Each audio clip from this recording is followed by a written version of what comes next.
Good afternoon, everybody. If I could have the guys from 16-inch softball who showed up, please come up. As they're coming up, I'd like to give a special thanks to our principal, Mr. Mark Shaver.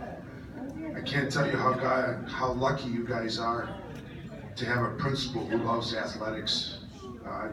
We've seen other schools around the city, and we're very fortunate to have such a guy like that. Also, I'd like to thank Mr. Glowitz here.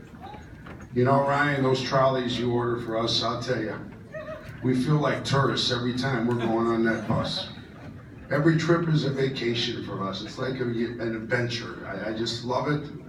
Our guys took full advantage of it. Windows open. We had the boom box, everything. It was absolutely fun and just so enjoyable. So thank you very much for those. I'd also like to thank my assistant, Joe McFeely. About second week into the season, I was doing pretty much everything by myself. Vidas, you need any help? I said, sure, Joe, I'd love to have you. So Joe McFeely stepped up, and the surprising part about it is I didn't realize how great a softball player Joe McFeely was, and it really helped out. So, you know, we had a fantastic season this year, and probably the thing that makes it most incredible was that it just wasn't this season. It started 2 years ago, and these guys don't know this, but I'm going to finally tell them right now. 2 years ago, we won city. We had a great team. We were loaded. We just blew everyone out. We cruised through it, slaughtered everybody, and we won the city championship. Last year, I thought we had enough to win it again. And I was like, yeah, we're going to do it 2 years in a row. But we fell short. We ended up playing the worst game of the year against Lakeview in the quarterfinals, and we were awful. And we lost. And these guys don't know it, but I was bummed. I was bummed for a whole year. I don't like losing. And those of you guys who don't really know me, you know, I bleed Taft blue. You know, I've sent all 3 of my children to Taft High School. You guys know that? I live in the Taft community. So I'm very serious about everything we do there. And I was bummed. So when I saw what we had this year, I'm thinking, oh my God, this is the group I got this year. Are you kidding me? You know, a very unique group of characters. Let me put it that way mildly, all right? So, season starts. We're practicing every day. I'm hitting the ball as hard as I can at them too. I'm like, I'm gonna break some fingers today. Let's see how tough these guys are. And no complaints. I'm like, oh, that worked pretty well. That's good. So we start out the season. We're 6-0. I'm like, wow, this is pretty good. How far can we take this? So then we had to play Lane Tech. And that's always been a big rivalry because they have a lot of guys that know our guys and this and that. And they're all hugging and kissing before they game. I'm like, really, guys? Yeah, come on. We're supposed to smack the crap out of them. And we're like acting like little, brothers and sisters here. So it ended up, we split, which was okay. So we go into the last 2 games of the season, and if we win both these games, we're the conference champs, because I knew Lane Tech had lost 1 game earlier. So we win the first game pretty easily against Northside Prep 9-3. And then in the second game, the game got real hairy. It was 7-7. Top of the 7th, they have their 1-2-3 up in the lineup. And I'm thinking, oh, we gotta hold them here. We gotta hold them here. We get them out.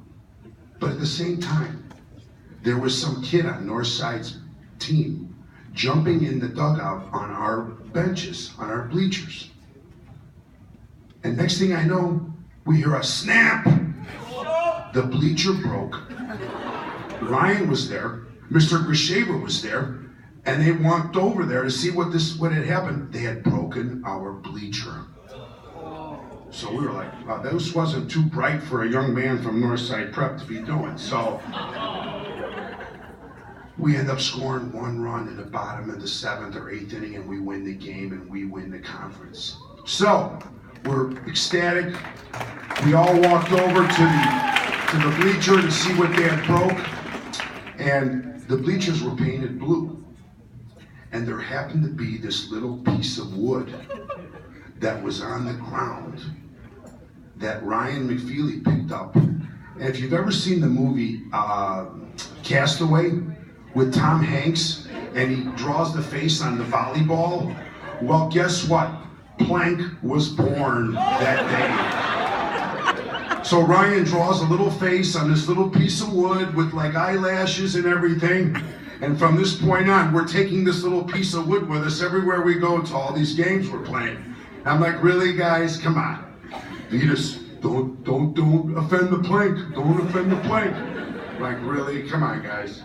So anyway, we go to the quarterfinals.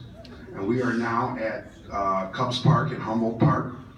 And we're losing 15-14 in the bottom of the seventh against Lakeview. It was a great game. Ryan McFeely gets on base. Isaiah Sanders gets on base. And I can't remember who it was, but somebody hit a shot. Was it you? Was it you, Johnny? Johnny Stasiowski hits a shot, and Isaiah Sanders, I kid you not, must have slid 10 yards head first to get into home to win the game. And I'm like, oh my God, we're going to the city Final Four. The kids are all jumping and everything. So now we're in the city Final Four. I know we're playing Ag Science, who had a really good team, but that day it was raining. And I'm thinking to myself, I don't want to play in this stuff. So I'm like, all right, boys, what do you want? No, Vidas, we're playing, we're ready, let's do it now, we're playing. I said, all right, we'll play the game. And remarkably, I didn't realize how good the field was there. They have this AstroTurf there, so the field was actually very playable. Problem is, with 16-inch softball, you don't use a glove. If it's, the ball's wet, so lots of errors. And one thing about our team this year, we probably had a good-sized team. We're probably one of the biggest teams in the public league this year. So I knew if we just hit the ball hard, we were going to make it difficult for those other teams. So we end up beating Ag Science, and we move on to the city championship game. We're playing Walter Payton. They're 18-0, and they have beaten us 4 times in a row, and twice by slaughter. So I'm thinking, what am I going to do here? What am I going to do here? And they're like, and one of the unique things about this year is every time I looked like I was struggling to figure out something, don't worry, Vidas, we got this. Don't worry, Vidas, we got this. And that kind of be stuck in my head. Yeah, Vidas, we got this, don't worry. So I saw something really unique right before the game, and I saw that the other team didn't like to hit the ball to left side. So I kept telling our pitcher, you're going to jam them. I want you to throw it inside, and let's see what they do with it. And it worked to perfection. In the 5th inning, we're tied 1-1. In the top of the 6th, we end up scoring 3 runs. Top of the 7th, we scored 6 more runs. Walter Payton just absolutely, if you've ever seen a team crack, it's such a beautiful thing to see if you're in the opponents. Okay?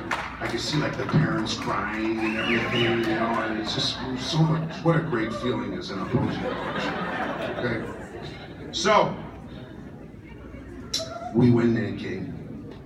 I had a kid that was supposed to videotape the game, but instead he was watching the game, so we don't have any video of the game. Actually, we have the last 2 outs, I think. But anyway, what they did was lift me up. I was bummed. And I can't tell you, like what just Jeff said, we had so much fun. And I really am so happy to win with this team. And I told them that. I go, you know, guys, if there's one group that I've ever had that I want to win with, it's with you. Because they made it so much fun. And again, when I was down, they picked me up. And I haven't had too many teams that have done that. And I'm really grateful and happy that this group, that we won together, and it was just such a fantastic, incredible year. So give them a nice hand, I appreciate it. Thank you. All right, for the awards, the Eagle Award.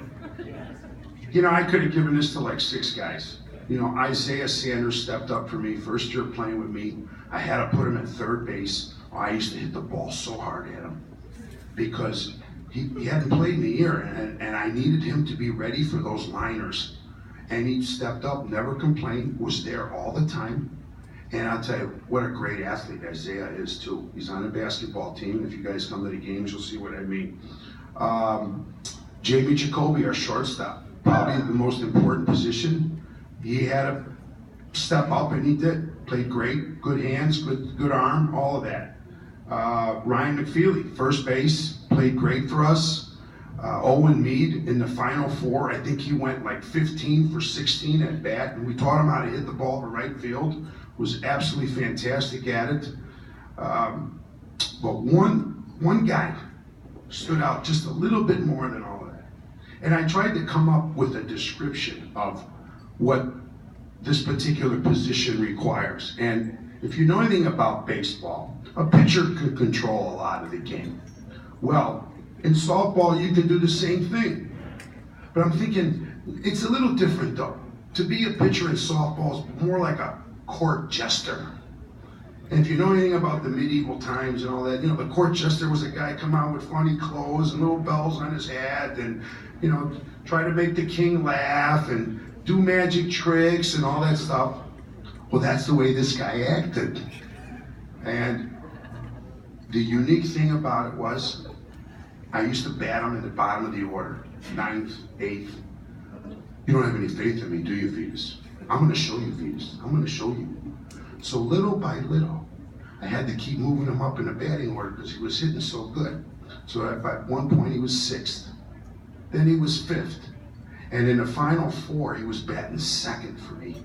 And he hit the ball so hard, and he absolutely was incredible for us. And then, as a pitcher, he did some of the most miraculous things out there, because learning how to pitch in 1 year and throwing the ball high, trying to jump around, spinning it, and getting it over the plate too, a lot of pressure.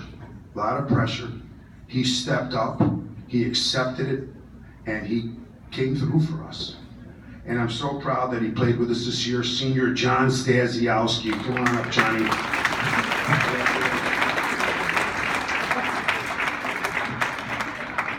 Before I give out the MVP, let me introduce some of the other guys. Max Lemus was an outfielder for us, fantastic outfielder. He's only a junior. He'll be back next year. Sean Breivik, also a great fielder. Sean's a junior, and next year, I don't know, we'll see, maybe third base, huh? No, he wants to stay in the outfield. He knows how hard I hit the ball to the infielders. And then behind me, Derek Elliott. Derek Elliott started for us in center field. Derek's only a junior, so he'll be back. And then last but not least, he's been on our team as a freshman, since a freshman. So he's been on the team for 4 years. And I didn't know this young man as a freshman, but I used to have an assistant, Bob Bastek, and Bob saw something in him. And I'm glad we kept him. We have a pretty good tradition for 16 softball at Taft. In the last 6 years, now 7 years, we've won the city championship 3 times out of the last 7 years. And this young man was a true leader. And, don't worry, Vidas, we got this. He started it. Well, don't worry, Vidas, we got this. As much as they were goofing around, all right, we'll see. He stepped up. He was my leadoff. And something about 16 in softball, you want to put your best hitters at the top of the order. You want to get them bat as many times. Great at placing the ball. Fast. Great left fielder. That's also one of the keys in that championship game. I knew if I pitched all their batters inside, they had to hit the ball to left field, and Ben was there to catch every one of them on a wet, rainy day too. So, he is the only individual in Taft 16 in softball history to be on 2 city championship teams. Our MVP, Ben Talbot. Come on up, Ben.